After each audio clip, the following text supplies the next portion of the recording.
Hey, we're here at NME talking to Olly Alexander from Years and Years. Hello. So yeah, the first thing I wanted to ask is, the album's obviously been out for a little while now. Yes. How do you feel like it's been received? How's it gone down with your fans? I think it's gone down well, I think. I can't believe it came out this year, actually.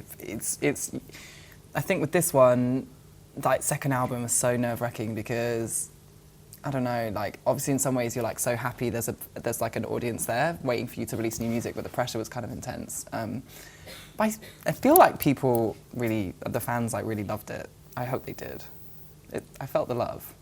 When you kind of first sat down to really think about what this album was going to be, did you have like a specific goal in mind as to what you wanted it to be, or did you just think, do you know what, I'm going to go and try and write with a load of people and see what works? Was it quite sort of thought out, or was it kind of more spontaneous? Or I just wanted it to be better than the first one. That's kind of and different. That was the only criteria. And obviously better is kind of subjective, you know. But for me, I just wanted it to feel like it had, you know, moved on somehow. So I guess in that respect, there was like a bit of like, oh yeah, let's try new things. But there wasn't really any concrete thought process or anything. Like, there were so many songs that we went through, and it took so long to even find the first songs that we were like, that's definitely going on the album. And like, yeah, I don't know. It always seems to be that way. Like, you can start off with one idea or whatever, but then it just takes you to a million different places, and you're like, I don't know anything, and whose album is this anyway? No, it's mine, but yeah, it's ours. But. Did it make it harder, obviously, with the first album doing so well and King and Shine becoming such huge hits? Is that kind of like a kind of blessing and a kind of curse in a way, because people are expecting you to kind of produce those big hits again? Yeah, well, it's mainly the label want you to reproduce that success, which makes sense because they're label, and you got to make the money. So in that sense, I was like, oh crap, like this is going to be, because really, like, you can't really ever predict what's going to be a hit. Like, you can try and line up all the right things and line up the right producer, the right credits, whatever. It sounds like it's going to be like a hit on Spotify, and you never know. And now that there's so much data available, record labels and like people in the industry they've really dissected every single data point of like a hit song, and like a song on Spotify needs to do X, Y, and Z because the skip rate means like if people aren't listening past the 30-second mark, it's going to go down in the playlist. Like, it's all this crazy, crazy metrics and data that goes on, and it's like, it's added all this confusion, I believe, on top of like what makes songs good, because you can't, like, you know. So what I'm saying is basically there was a lot of pressure for us to like have a hit, and for myself as well, because I want to have another hit. I want to have like a song in the charts. That would be great. So yeah, there was kind of like a lot of crazy. And also, the whole music industry has changed in 3 years, because 3 years ago when we released our first album, like, people were still buying physical CDs, or they were downloading, whereas now, like, you know, that doesn't happen anymore. So it's like, okay, we have to come back into a totally different industry market and try and, you know, have some songs out there. So yeah, I don't know, it's definitely been a very different experience this time around, but I feel like it's not negative in any way. It's just been quite an eye-opening experience, I suppose, being an act that has to, like, you know, I try and get on the radio, and it's like, that's not always, you know, that's what we want to do, but it sometimes can feel a bit like you're just trying to fill an algorithm, which is bizarre. Yeah, that must be like the enemy of creativity in a way. Yeah, I think so. I mean, well, you could argue that like pop music is like really a set of quite rigid formulas, but it's all about how you kind of maneuver around them and make it feel exciting and fresh, and then, you know, like, why is it a hit song? It's like instantly memorable, but it's also surprising, and you want to listen again, and like, you could think like that's some kind of formula, but it's one that you can't pin down and one that you can't follow every time, because, you know, it's mysterious. So I think, yeah, it is kind of the whole kind of like making kind of like mysterious algorithmic Spotify pop is like is kind of scary, but, you know, we'll see. Are you surprised that If You're Not Over Me is a song that's really taken off from the album so far? I'm not that surprised, I don't think. I think it sounds like the most kind of like sort of like radio-friendly song. which doesn't, I don't mean that in a bad way. Like, I love stuff on the radio. And that one seemed like the kind of like most obvious, I suppose. That's why it was a single. And even then, like, people were like, oh no, it's too poppy, or it's too like, you know, it's too annoying because it's kind of got an annoying riff in it. But it was one of those songs that just came together in such a short time, and it's like, you know, you have a little bit of something magical when it all comes together in like 2 hours, and you know, it feels like a jam. Who makes the ultimate decision? Like that, as you say, that became like the proper single from the album. Like, is it ultimately your decision? Yeah, it is. I guess there's a lot of opinions, a lot of people. Yeah, I think it's ultimately, you know, like, it is always the band's decision. But you just, yeah, you know, you want to make the right one, and if you have a lot of people, there's a lot of noise kind of telling you what you should do, what they would like you to do, or do this, that, blah, blah, blah.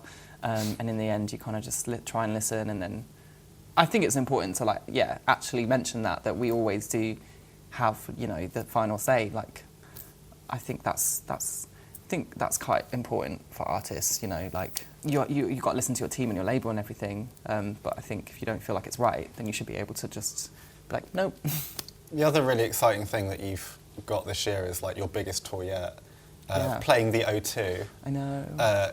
Really, really soon. Now, like, I can remember seeing you like 3 years ago playing at Heaven, and now Yeah. you're playing at like a kind of 18,000 capacity venue.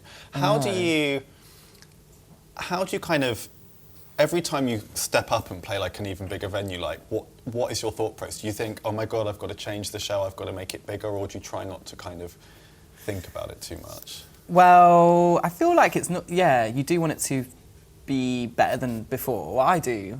And also, like, a Years and Years show, and the whole thing about doing the second album was trying to create a concept that people could come and see physically that felt like something a bit different from like a regular gig. So it's kind of like a apocalyptic, like, circus fairy tale extravaganza. And that's like really exciting to do in a big arena, like, or, you know, that's what you want an arena for. Like, that was always a kind of vision for this project and the album and the show and everything, is to take it to a big stage and do all the big fancy tricks and everything.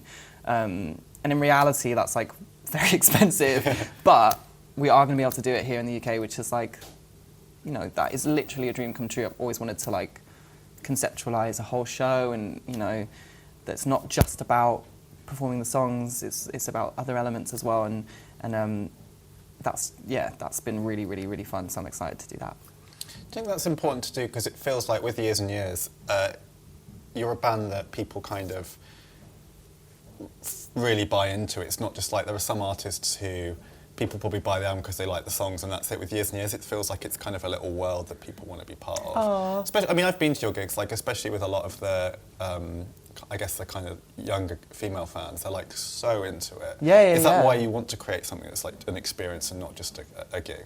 Well, that's definitely part of it. Like, you know, having been on the road for a few years now, and like doing shows, and I think I've come to appreciate and be obviously super grateful for the audience, but it's what's special about a show is really the how the audience feels, you know, in that moment, and if you can create a space for people that might not necessarily feel comfortable in like a music venue, or, you know, and they feel comfortable to be themselves, whether they're like, you know, and for a lot of our young fans, like, maybe they are going through their own gender identity journey, or they are coming to terms with their sexuality, or even their mental health, like, and I've seen the kind of how beautiful it can be for people to meet and connect in those spaces, and they come to the next show, and then they come and tell me, you know, what they've been going through and everything, you know, and I just think like, wow, that really is like, it's so amazing to be a part of, like, it just is.